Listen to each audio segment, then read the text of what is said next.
Hi అండి, అందరికీ నమస్తే. మా ఛానల్కు స్వాగతం. డ్రింక్స్ తాగేటప్పుడు చీర్స్ కొట్టుకోవడం మనందరం చూసే ఉంటాం. అయితే అసలు చీర్స్ ఎందుకు చెప్తారో మీకు తెలుసా? ఈరోజు మనం తెలుసుకోబోయే విషయం అసలు చీర్స్ అంటే ఏమిటి, అది ఎప్పటి నుంచి మొదలైంది, దాని వెనుక కథ ఏంటో ఈరోజు మనం తెలుసుకుందాం. డ్రింక్స్ తాగేటప్పుడు చీర్స్ కొట్టుకుంటారు.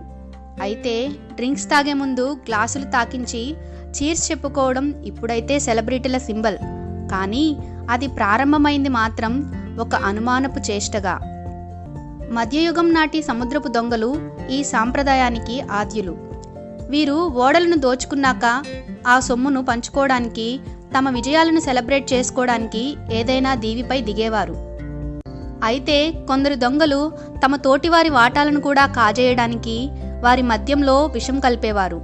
అందువల్ల వారు పరస్పర అనుమానాలు తొలగించుకోవడానికి వారు ఒక ఒప్పందం కుదుర్చుకున్నారు.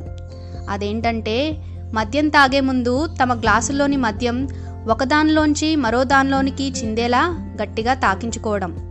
అలా చేసేటప్పుడు వారు చీర్స్ అనుకునేవారు. అంటే చావు భయం వద్దు, ఈ మద్యం ఇచ్చేది ఆనందం మాత్రమే అనేది వారి భావన.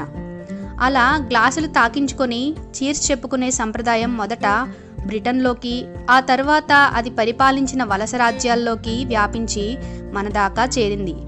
ఇలా కొన్ని వేల సంవత్సరాల నుంచి ఈ చీర్స్ సంప్రదాయం కొనసాగుతూనే వస్తోంది.